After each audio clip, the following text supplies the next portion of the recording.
Switching to something a little more positive, Wall Street analysts continue to be all bulled up on stocks despite $5 gas prices and major geopolitical risks. Yahoo Finance's Alexandra Semenova has some new data for us on this one. Alex, the bulls are stampeding down Wall and Broad. That's right, Brian. They definitely are, even though it's been a rough few months on Wall Street. With stocks closing out their worst quarter last month in 2 years, the outlook among analysts for stocks has still been quite favorable overall, despite all of the headwinds that investors have been facing. Analysts have the most buy ratings on stocks in the S&P 500 as a percentage of their total ratings in more than 10 years. That's according to new data from FactSet. Of nearly 11,000 ratings on companies tracked by the benchmark, more than 57% had analyst recommendations to buy their stock at the end of February and March.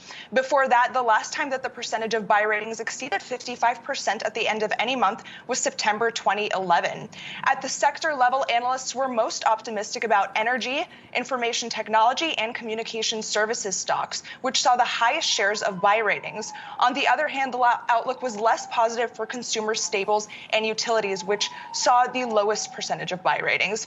Company-wise, some of the big names with nearly across-the-board buy ratings included Alphabet, Amazon, and Microsoft, which is no surprise there, whereas Con Edison and Clorox had the worst outlook, with only 6% and 16% of their total ratings representing a buy recommendation. Guys?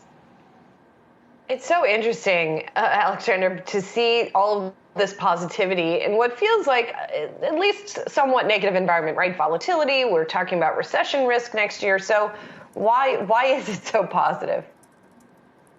Well, Julie, even with all the uncertainty on Wall Street right now, the one thing that strategists appear to be certain about is that corporate America is in good shape, and the outlook for earnings is still strong this year.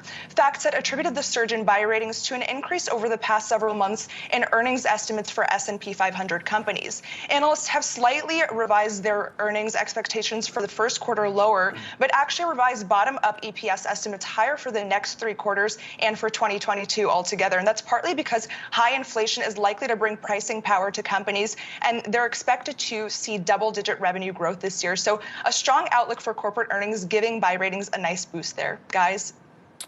Alexandra Semenova, we'll catch you on our markets blog. We'll talk to you later.